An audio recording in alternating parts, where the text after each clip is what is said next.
When someone who is bad at Dark Souls dies, they will scream something like, "This is a terrible, janky game that is designed to kill the player. It sucks, I quit." And you know what? They're sort of right. Most of the core mechanics are not on your side. This game is purposefully made to kill you. By all means, Dark Souls is jank as hell, and I love it, some of the time. In this video, we will cover the genius, the slightly bad, and the downright terrible aspects of Dark Souls jank. Let's get into it. We're gonna kick off this video with my favorite piece of Dark Souls jank, a series staple, the attack queue. The way Dark Souls works is that if a player clicks the attack button, cues a roll, but then presses the attack button before the roll can begin, then the roll cue is cancelled for the attack. Logically speaking, then if a player presses the roll button, cues an attack, and then presses the roll button again before the attack can occur, then the attack should be cancelled for the roll.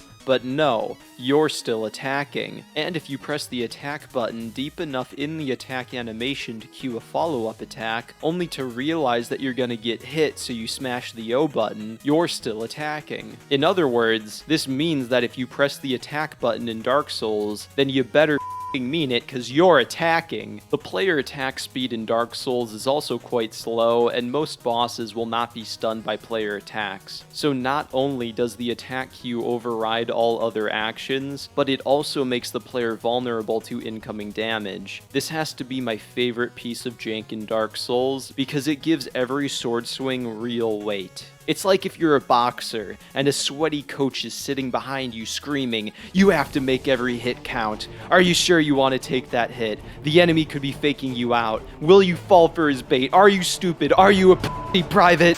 The R1 button on my controller almost has this magical aura tied to it, because it is capable of both granting amazing victory and harrowing defeat. Your greatest moment or your worst letdown are all tied to that one little button. Some of my most adrenaline-pumping moments were when I'm level 1 fighting a boss for 20 hours straight with only a rusty, broken condom, and I'm low health and they're low health. It almost feels like time itself freezes, and that's all because of a little jank. A Souls player can't just spam button presses and win. They have to be tactful. The attack queue isn't just designed to kill the player, it's designed to make every attack matter, and I absolutely love it. Next up, we're going to talk about the jank that gives me mixed feelings, the lock-on. And I'm pretty sure that FromSoft feels mixed on this jank too, because with every new release, they have removed aspects of the lock-on jank. Although I haven't yet played Demon Souls,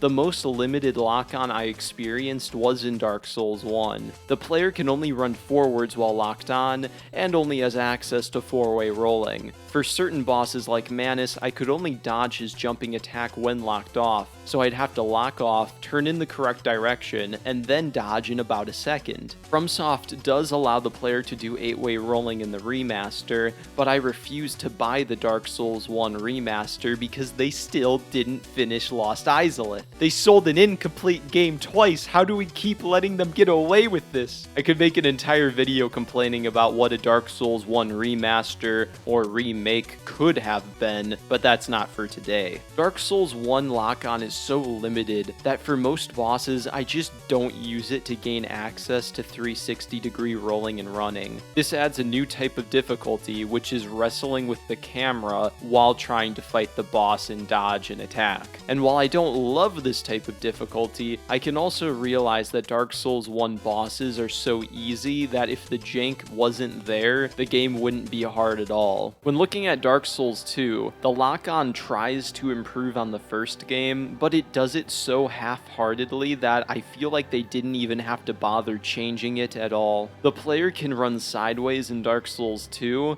but their speed is much slower than when locked off, and they can run backwards, but only after a turning animation where a player is vulnerable to damage. They might as well just not have allowed running backwards and sideways, like in the first game, to force players into locking off, since that's the most fun way to play Dark Souls 2. Instead, they decided to have this weird compromise of making lock-on slightly better than in the first game, while being just enough to kill the player because they are locked on. When looking at FromSoft's more recent titles like Dark Souls 3 and Elden Ring, the lock-on is so flexible that it's about as good as being locked off, which shows how this sort of jank wasn't the type of difficulty FromSoft wanted to focus on. Overall, I feel mixed about the lock-on jank in Dark Souls. I enjoy having to beat certain Dark Souls 1 bosses locked off, but I'm also not begging for FromSoft to bring this jank back in future titles. Also, side note, I forgot to mention it, but another form of jank isn't about if you're locked on or locked off,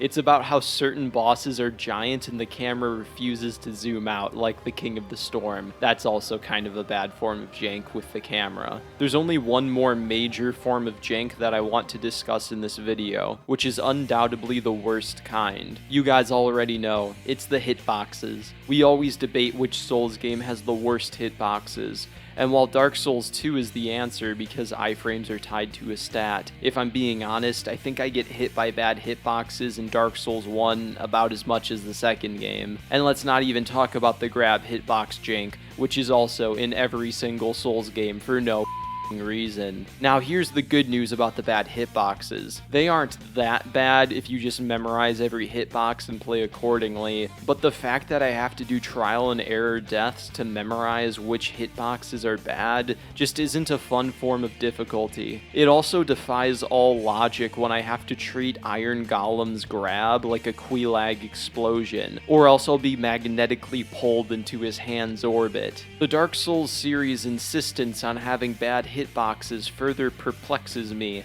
because I've programmed many prototypes for video games, and honestly, it's not all that hard to make good hitboxes. Just take some oval colliders that somewhat resemble the sword, stick them inside of the sword model, make the colliders a child of the sword model to follow the animation, turn them on and off at fair points in the attack animation, and then abracadabra, you have good hitboxes. It's really not that hard. Since I'm just a random guy on the internet who can do better, I'm certain these bad hitboxes aren't due to glitches or even laziness at this point, but because they want the player to die to cheap deaths. That's the only conclusion as to why there's so many bad hitboxes in these games. They just want to kill you a bunch.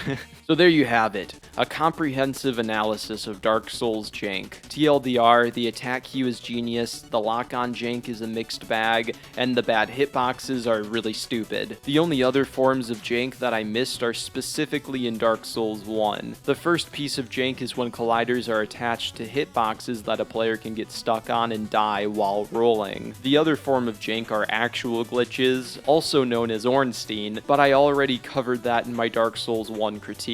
Oh, and I almost forgot, the dodge roll button causing the player to jump if done at the end of a run was some pretty stupid jank too, that they corrected in future titles. If you liked the video, click the like and subscribe button, and if you really liked the video, please donate on Patreon. If I get enough money, who knows, maybe I'll finally be able to afford a PS5 and make a Demon Souls level 1 video. Until then, I'll keep covering the Souls games that I own. With all that said, thanks for watching this video, and I'll see you guys next time.